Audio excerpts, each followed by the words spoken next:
What happens when a nation's greatest warrior, a man celebrated for his iron will and unyielding aggression, is forced to do the one thing that violates his entire code? When a hero is brought to his knees, not by the enemy, but by his own demons, and ordered to apologize for an act of shocking brutality.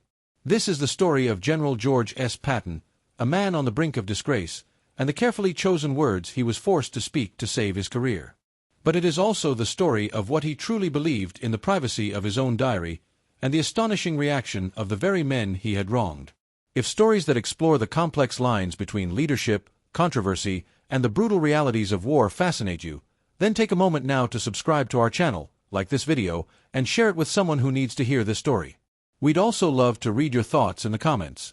What part of this incredible story did you not know before today? The summer of 1943 was a crucible.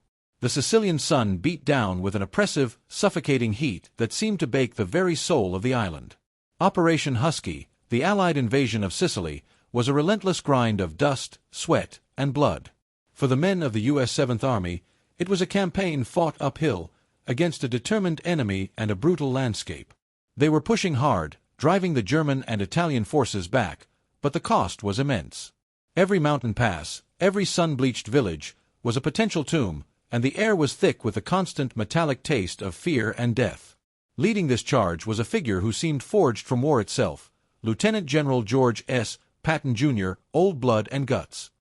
To his men, he was a living legend, an avatar of aggression whose pearl-handled pistols and fiery, profane speeches had become symbols of the American fighting spirit.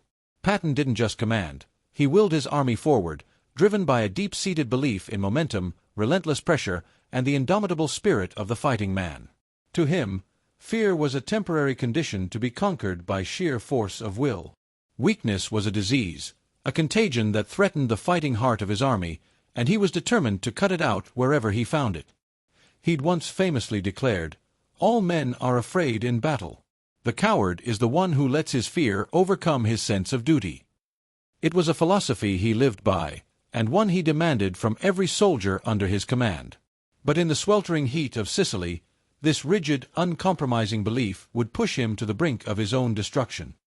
He was about to confront a side of war he refused to understand, and in doing so, commit an act that would echo from the hospital tents of Sicily all the way to the halls of power in Washington, D.C. The date was August 3, 1943. Patton, ever the frontline general, was making a tour of the 15th Evacuation Hospital near Nicosia. These visits were a ritual for him, a way to connect with the men whose sacrifices fueled his victories. He moved through the rows of cots, a whirlwind of authority and charisma, pinning purple hearts on the chests of the wounded, offering a gruff word of encouragement. The air in the medical tent was heavy with the smell of antiseptic, sweat, and suffering. Men with shattered limbs, with guts held in by field dressings, watched him pass.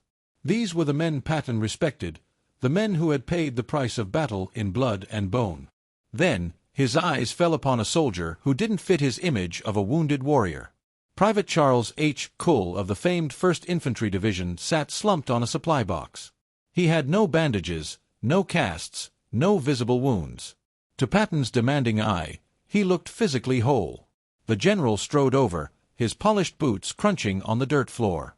His voice, high-pitched but sharp as a razor, cut through the tent's quiet groans of pain. "What's the matter with you?" he demanded. Private Kull looked up, his face a mask of an exhaustion that went deeper than muscle. "I guess I can't take it," he mumbled.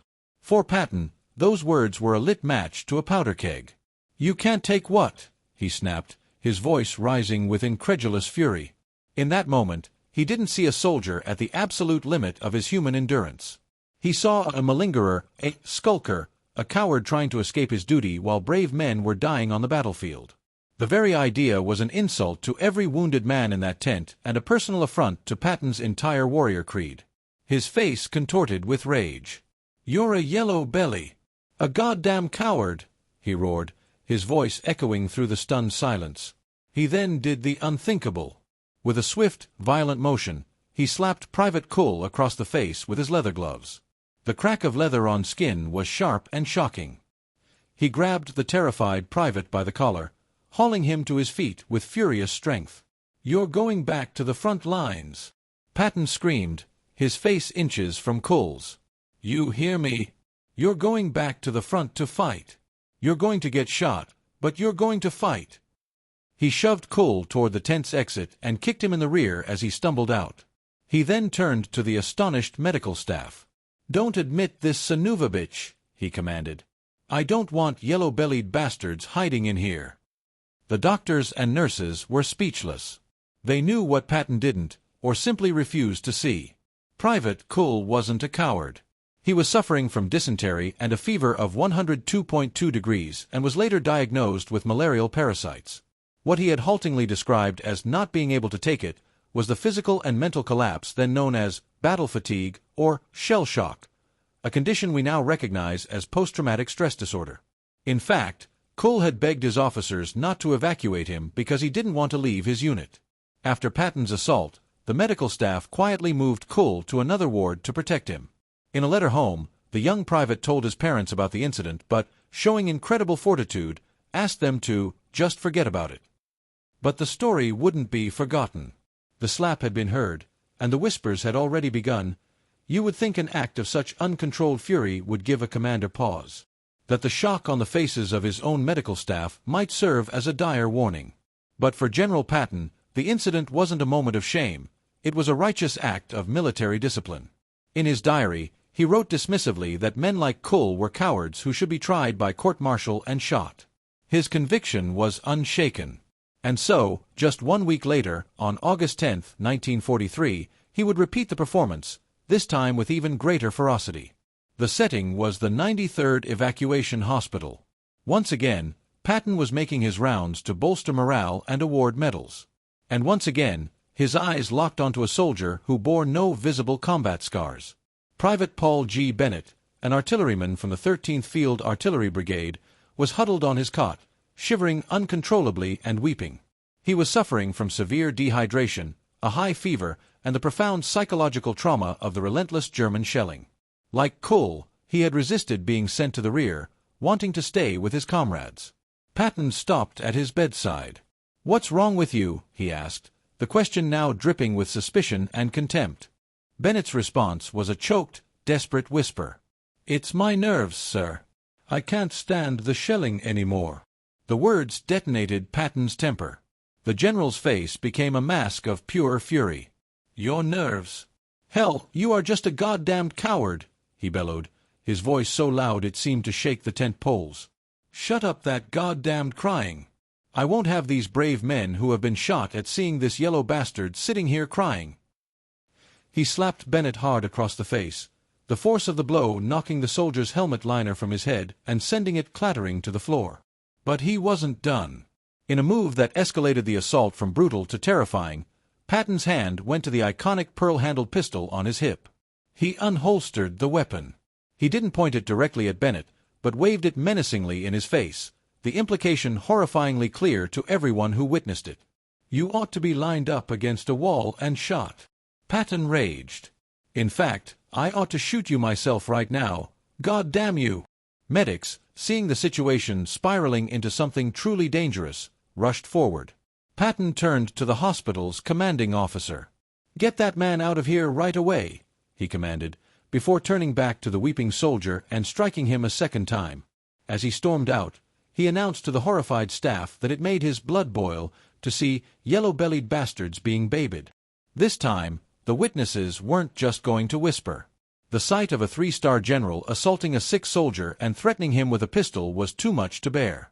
The 2 Corps surgeon, Colonel Richard Arnest, wrote a detailed, damning report and sent it up the chain of command, where it landed on the desk of Lieutenant General Omar Bradley. Bradley, a man known for his calm and deliberate nature, knew he couldn't bury this. He forwarded the report. The whispers had become an official document, and it was now making its way to the one man who held Patton's fate in his hands, the Supreme Allied Commander, General Dwight D. Eisenhower. This is a pivotal moment, where a military genius's career hangs by a single thread due to his own actions. The decisions made next would affect not just one man, but the entire course of the war. Before we see how Eisenhower handled this crisis, if you find this deep dive into history compelling, please take a second to subscribe to the channel, like this video, and share it with a friend who appreciates complex historical stories. And let us know in the comments, What do you find most shocking about Patton's actions so far? When the reports from Sicily landed on General Eisenhower's desk in Algiers, they gave him one of the biggest headaches of the war. As the supreme Allied commander, Ike was playing a global chess game, and George Patton was his most powerful, if dangerously volatile, queen. Eisenhower knew Patton's brilliance, his unmatched aggression, and his unique ability to inspire troops to achieve the impossible. He had even recently written to Army Chief of Staff George C. Marshall, praising Patton's leadership during the Sicilian campaign, but he had also added a prescient warning, admitting that Patton continued to exhibit some of those unfortunate traits of which you and I have always known. Now, those traits had exploded into an open scandal that threatened to derail the Allied war effort. Eisenhower faced a terrible choice. Patton was, in Ike's own private words, indispensable to the war effort, one of the guarantors of our victory. The invasion of mainland Europe, the monumental Operation Overlord, was on the horizon, and a general with Patton's audacity and battlefield genius was a near-priceless asset. Firing him would be a tremendous gift to the enemy. But keeping him was just as dangerous. Striking an enlisted man was a serious court-martial offense. If word of this got out to the American public, the political firestorm would be catastrophic. If this thing ever gets out, Eisenhower wrote privately, they'll be howling for Patton's scalp, and that will be the end of Georgie's service in this war. I simply cannot let that happen. He was caught between protecting his most effective battlefield commander and upholding the very principles of justice and discipline they were fighting for.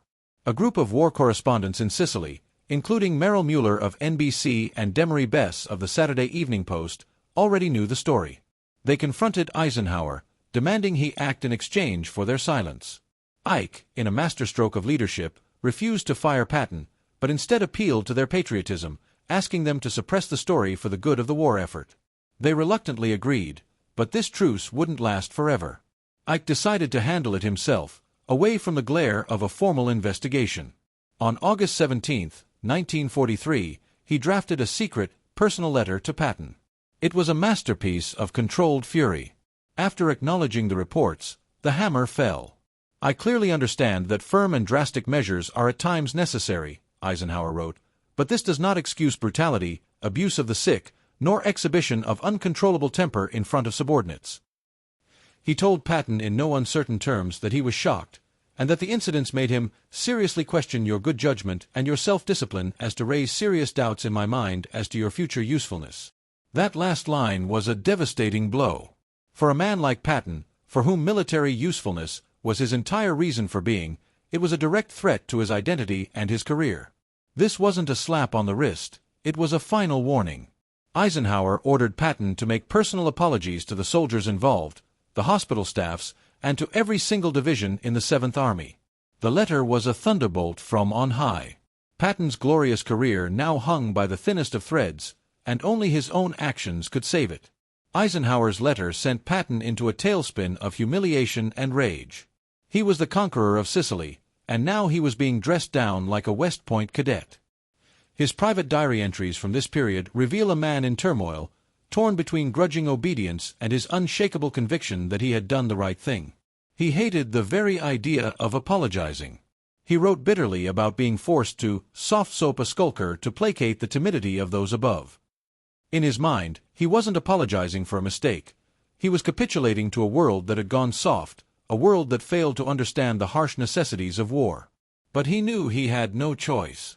Eisenhower's threat was crystal clear. So, with the taste of bile in his mouth, he began the humiliating process.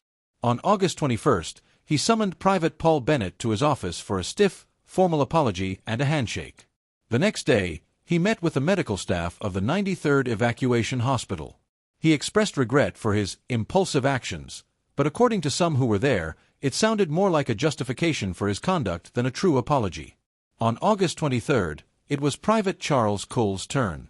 He was brought to Patton's headquarters, where the general shook his hand and apologized.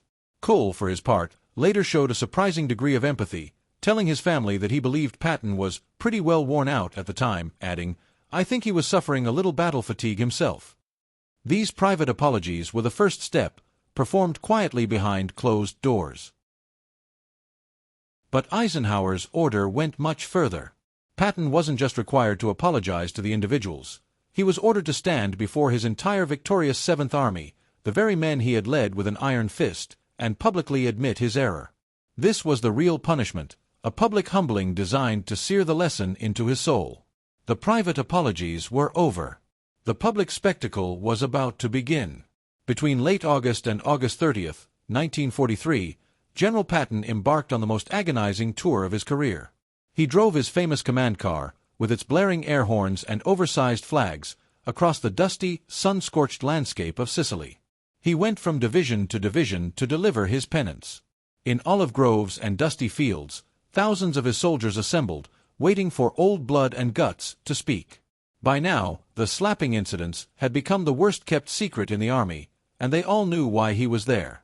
According to eyewitnesses like Major Ted Conway of the 60th Infantry Regiment, what happened next became the stuff of legend. For his speech to the regiment, some 3,000 men gathered in a large olive orchard. Patton's command car arrived in a cloud of dust. A bugler sounded attention. The men stood as their general mounted a makeshift wooden platform. This was the man who gave them rousing, profane speeches about gutting the enemy. Now, he was here to eat crow.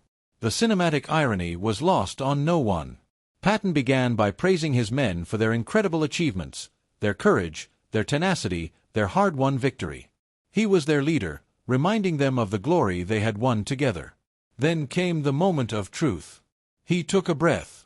His voice, high-pitched and a little squeaky, was a stark contrast to his imposing warrior image. He started to speak the words he knew he had to, words about being too harsh, about his impulsive actions.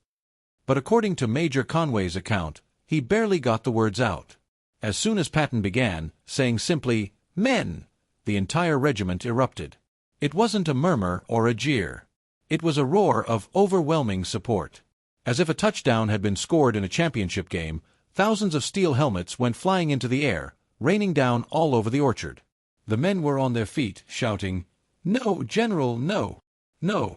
They were drowning him out. They were refusing to let him apologize.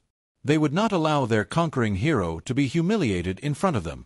These were the men who had endured his harsh discipline and met his impossible standards on the battlefield. And now, in his moment of ultimate disgrace, they were saving him.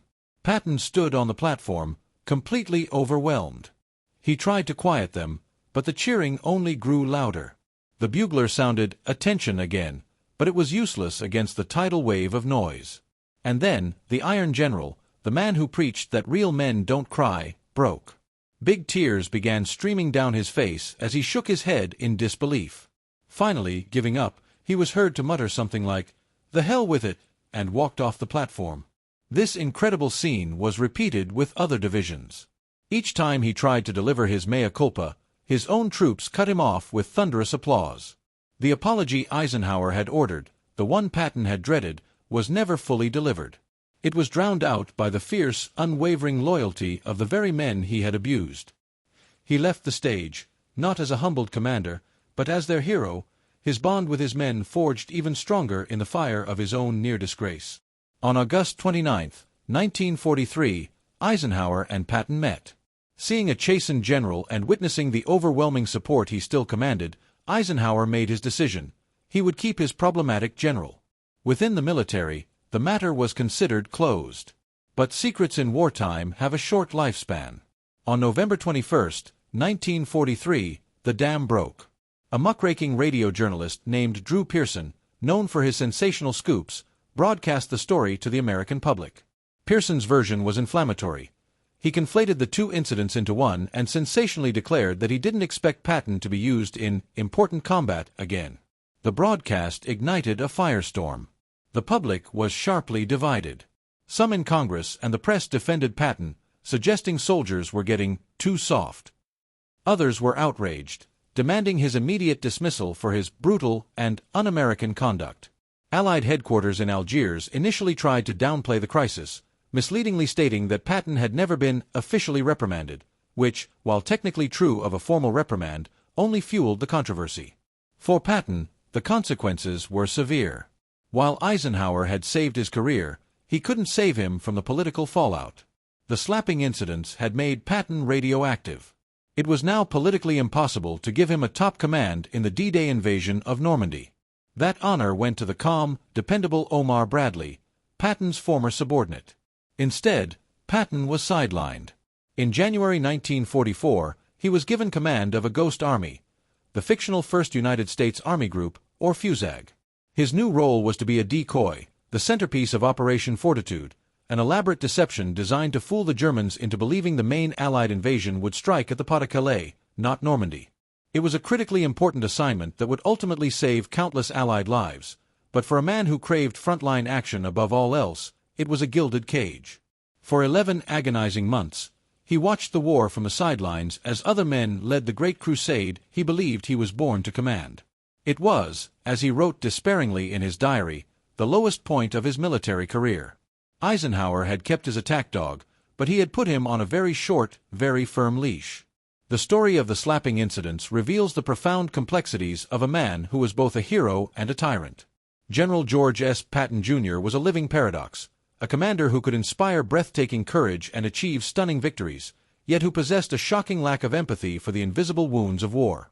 His fervent belief that battle fatigue was simply cowardice was a product of his time and his own iron-willed, uncompromising personality. He failed to grasp what we now understand as PTSD, the crippling psychological toll of modern industrial warfare. The two men he assaulted, Private Charles Kuhl and Private Paul Bennett, both returned to duty. Kuhl served honorably through the rest of the war but hated the notoriety that followed him for the rest of his life, passing away from a heart attack in 1971 at the age of 55. Private Bennett also survived the war, went on to serve his country again in the Korean War, and passed away in 1973. Patton himself would get his redemption. Eisenhower's gamble paid off when he finally unleashed Patton's Third Army in France after the Normandy breakout. Patton led a lightning-fast armored charge across Europe that became the stuff of military legend, cementing his reputation as arguably the greatest battlefield commander of the war. But the slapping incidents were never forgotten. They remain a permanent, complicated mark on his record, a raw and unflinching look at the deep flaws that ran alongside his genius. Perhaps the most remarkable part of the story isn't that Patton was forced to apologize, but that his own men refused to let him. They saw something more than his temper and his brutality. They saw the leader who delivered victory. The words Patton was forced to speak were meant as a lesson in humility, but the roars from the crowd in those dusty Sicilian olive groves delivered a different message entirely, one about the strange, powerful bond between a deeply flawed general and the soldiers who, against all odds, chose to call him their own. What are your final thoughts on this story? Was Eisenhower right to keep Patton in command, or should he have been sent home in disgrace? Let us know what you think in the comments. And if you found this story compelling and want more deep dives into fascinating moments in history, don't forget to subscribe, like this video, and share it with someone you think needs to see it. Thanks for watching.